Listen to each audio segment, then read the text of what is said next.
Hello everyone, I am Sushil Kesri, Senior Physics Faculty, Vidya Mandir Classes, HL Korwa. Today we are going to discuss DPP problem DPP 1.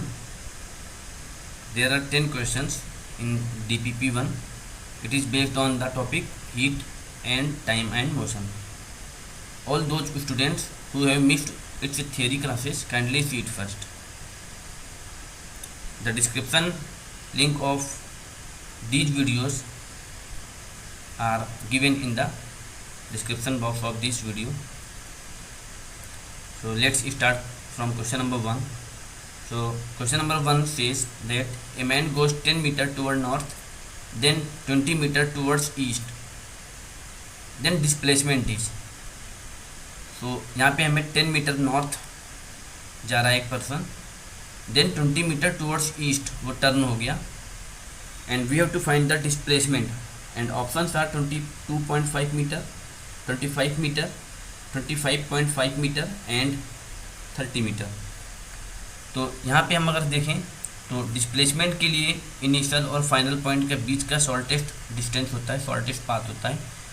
तो अब यहाँ पे 10 metre north गया और फिर 90 degree turn होकर के वो ईस्ट की तरफ टर्न हो गया, 20 मीटर जा कर के रुक गया. तो हम यहाँ पे डिस्प्लेसमेंट फाइंड आउट कर सकते हैं. दोनों पॉइंट को, इनिशियल और फाइनल पॉइंट को मिला देते हैं, and then we use Pythagoras theorem to find the displacement. So the displacement will be under root of 10 square plus 20 square. तो इसको हम सिंप्लीफाई करेंगे, it comes out to be 22.5 meter approximately. So the answer will be option A, 22.5 meter. Question number 2 is the train has a speed of 60 km for the first 1 hour and 40 km per hour for next half an hour. Its average speed in km per hour is. तो यहाँ पे हमें given है first hour के लिए वो 60 km per hour से train जा रही है, एंड नेक्स्ट हाफ आवर के लिए वो 40 km per hour की स्पीड से वो जा रही है, and we have to find the average speed. So average speed equals to total distance covered divided by total time taken. We know this. So from first data we find the distance in first hour and distance traveled in half hour. So from here we can find the total distance covered and time will be, total time निकाल लेते हैं. यहाँ पे first hour ये 1 our ये हो गया और नेक्स्ट हाफ एन आवर मतलब हाफ आवर ये हो गया. तो टोटल 1 प्लस हाफ 3/2 आवर ये टाइम हो गया टोटल. टोटल डिस्टेंस कैलकुलेट कर लेते हैं हम इस तरीके से, speed equals to distance upon time से. तो डिस्टेंस कितना हो जाएगा, speed multiplied by total time taken. तो स्पीड हमें गिवन है 60 km per hour and time is 1 hour. तो 60 मल्टीप्लाइड बाई 1 दैट इज 60 हो जाएगा distance in first hour, and in half hour कितना डिस्टेंस हो जाएगा, 40 multiplied by half that is 20. तो टोटल डिस्टेंस हम फाइंड आउट कर लेते हैं. इस तरीके से हमने यहाँ पे अलग से सॉल्व किया हुआ है. और टोटल टाइम हमने बताया 1 प्लस हाफ ये हो जाएगा टोटल टाइम. तो ये 60 into 1 plus 40 into 1/2 divided by 1 plus half. तो इसको सिंप्लीफाई कर लेते हैं तो आंसर आ जाएगा ये 53.33 km per hour. So B option will be the right answer. Question number 3, a car travels from A to B at a speed of 20 km per hour and returns at a speed of 30 km per hour. The average speed of the car for the whole journey is. Options are 25 km per hour, 24 km per hour, 50 km per hour and 5 km per hour. तो यहाँ पे हमें average speed चाहिए. तो average speed क्या होता है, total distance cover divided by total time taken. तो हम यहाँ पे टोटल डिस्टेंस फाइंड आउट कर लेते हैं. तो टोटल डिस्टेंस सपोज ए से बी का जा रहा है ये, तो हम डिस्टेंस सपोज फाइंड आउट कर लेते हैं. ए से बी के बीच का जो डिस्टेंस है वो ए से सपोज. तो अब ये बैक भी आ रहा है ए तक, तो टोटल डिस्टेंस कितना हो जाएगा 2s, क्योंकि रिटर्न भी कर रहा है, सेम पॉइंट पे पहुंच रहा है. तो टोटल डिस्टेंस हो जाएगा 2s. और टोटल टाइम निकाल लेते हैं. टोटल टाइम कितना हो जाएगा, अब ये ए से बी जाने में 20 किलोमीटर पर आवर की स्पीड से जा रहा है, तो टाइम कितना हो जाएगा s डिवाइडेड बाई 20. अब जब ये रिटर्न कर रहा है तो 30 किलोमीटर पर आवर की स्पीड से आ रहा है, तो इसमें कितना टाइम लग जाएगा, s/30, because time is speed upon time is distance upon speed. तो ये यहाँ से टाइम निकाल लिया, टोटल टाइम ऐड कर देंगे दोनों टाइम को, हम इसको सिंप्लीफाई कर लेते तो ये आ जाएगा 24 kilometer per hour. So the right answer will be option B. Question number 4, a 150 meter long train is moving with a uniform velocity of 45 kilometer per hour, time taken by the train to cross a bridge of length 850 meter is, option are 56 second, 68 second, 80 second and 92 seconds. तो यहाँ पे 150 meter long train है और ये जो bridge है जिसको cross करना है वो 850 मीटर लॉन्ग है, और जो ट्रेन है वो यूनिफॉर्म वेलोसिटी से जा रहा है 45 किलोमीटर पर आवर से। तो अगर हमें पूछा जा रहा है कि टाइम कितना लगेगा ब्रिज को क्रॉस करने में, तो हम टोटल लेंथ देख लेते हैं कि टोटल लेंथ कितना हो जाएगा जो कि ट्रेन कवर करेगा। तो ये तो एक अपनी लेंथ होगी प्लस ब्रिज की लेंथ होगी, तो ये टोटल लेंथ हो जाएगा, और हमें यूनिफॉर्म वेलोसिटी की वेन है तो टाइम निकाल लेंगे। तो टोटल लेंथ यहाँ पे हमने सोल्यूशन पार्ट भी डिस्कस किया हुआ है। तो डिस्टेंस और displacement of the front of the train is 150 plus 850 meter, so it will be 1000 meter. So time taken हो जाएगा 1000 डिवाइडेड बाई 25/2, तो ये आ जाएगा 80 सेकेंड। तो इस तरीके से इसका आंसर हो जाएगा 80 सेकेंड। क्वेश्चन नंबर 5 पे आते हैं। Question number 5 is if a body covers equal displacement in equal interval of time, however small these interval may be, its speed is। तो यहाँ पे ये कहा गया कि जो इक्वल डिस्प्लेसमेंट कवर हो रहा है इक्वल टाइम इंटरवल में, चाहे ये जो इंटरवल हम कितना भी छोटा ले लें, तो इस टाइप के मोशन को क्या बोलेंगे, तो ये यूनिफॉर्म मोशन होता है, क्योंकि in uniform motion equal time interval में इक्वल डिस्प्लेसमेंट वो कवर करता है। तो ये आंसर हो जाएगा B. Question number 6, select odd one out.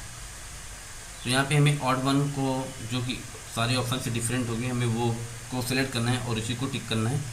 Option are motion of moon around the sun, B is motion of stone tied to a thread and whirling around, C क्या है, motion of the person sitting on merry go round, and option D is motion of a man walking on the straight road. So if we carefully observe all these options, we find that A, B and C are the example of periodic motion। तो ये सारे जो examples वो periodic motion के हैं, क्योंकि moon है वो अर्थ के चारों तरफ रिवॉल्व कर रहा है, तो ये एक पीरियोडिक मोशन होगा। एक स्टोन को हमने एक स्ट्रिंग से टाइट कर लिया और इसको हम रिवॉल्व करा रहे हैं हॉरिजॉन्टल या फिर वर्टिकल सर्कल में, तो उसका भी मोशन एक पीरियोडिक मोशन होगा। सिमिलरली एक पर्सन मेरी गो राउंड पे बैठा हुआ है और वो रिवॉल्व कर रहा है, तो ये भी एक पीरियोडिक मोशन का एग्जांपल होगा। बट अगर हम ऑप्शन डी देखें तो motion of a man walking on a straight road, तो एक स्ट्रेट रोड पे जा रहा है, तो ये एक रेक्टिलिनियर मोशन का एग्जांपल होगा। तो इस तरीके से option D will be the odd one, तो ये आंसर हो जाएगा ऑप्शन डी। क्वेश्चन नंबर 7 में आते हैं, which of the below is in motion. तो हमें बताना कि कौन सा ऑप्शन है जो कि मोशन में है। ए टेबल, बी पार्ट है ए हाउस, सी पार्ट है a fish moving in the water, D is electric pole. तो यहाँ पे टेबल, हाउस, इलेक्ट्रिक पोल ये सब रेस्ट पे है और फिश मूव कर रहा है वाटर में, तो option C will be the right answer. Question number 8, figure shows the speed time graph of a bus, what is the average speed in the entire journey. तो हमें एक स्पीड वर्सेस टाइम का ग्राफ given है और find out करना है कि एवरेज स्पीड क्या होगा। तो we know that average speed equals to distance upon time, distance upon time होता है।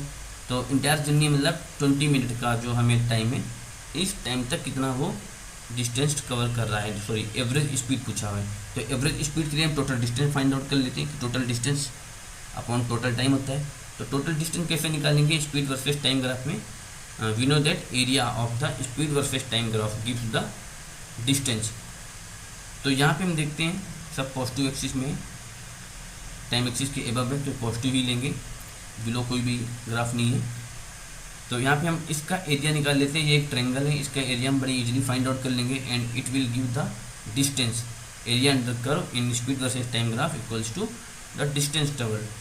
तो यहाँ पे डिस्टेंस निकल आएगा इसका एरिया फाइंड आउट करने पे, तो half into base into height. तो बेस है 20 मिनट और ये हाइट हो जाएगा 40 किलोमीटर पर आवर। तो यहाँ से हम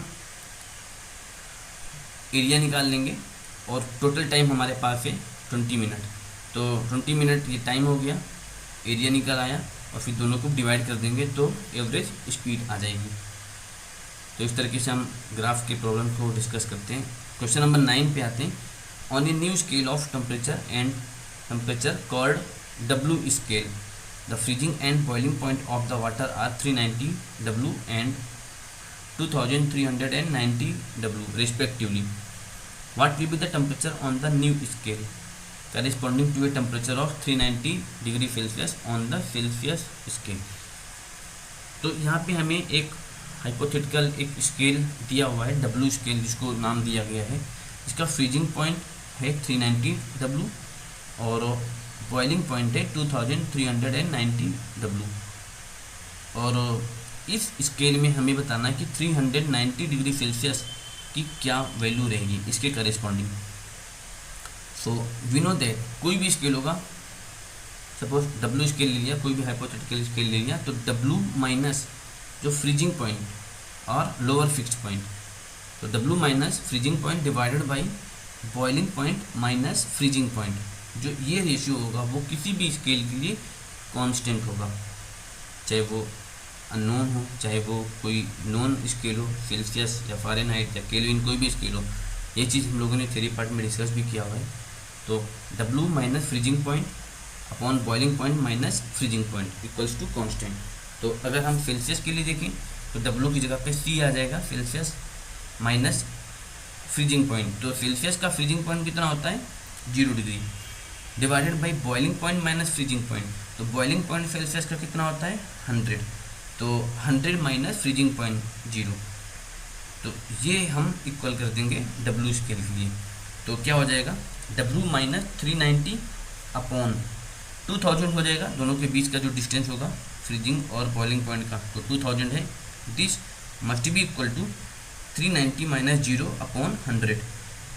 तो हम इसको सिंप्लीफाई करेंगे तो ये जो आंसर आ जाएगा वो आएगा 8190 W।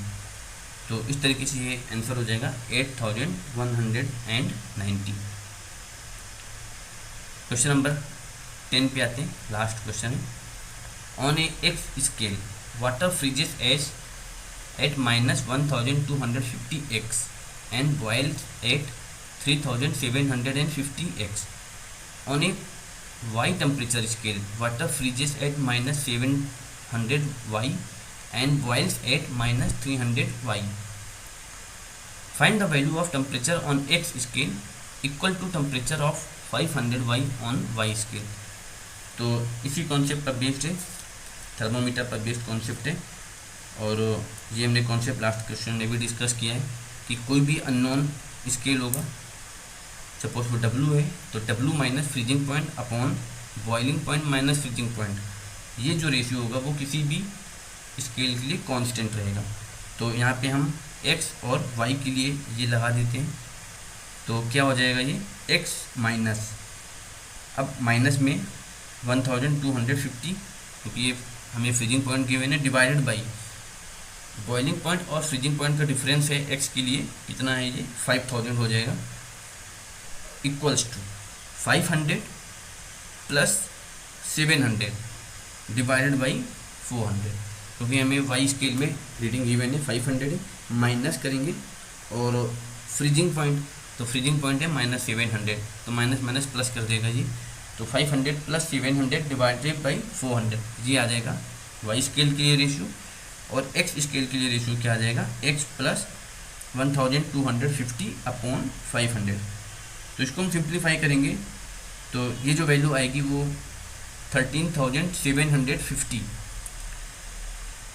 तो 500 वाई की करेस्पॉन्डिंग जो रीडिंग आएगी एक्स स्केल में वो आ जाएगी 13,750।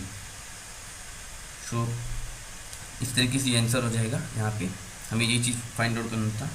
सो I hope all the explanation of all these questions is clear to all of you. If you have any query, then please write or comment in the group and I will answer there. So thank you very much.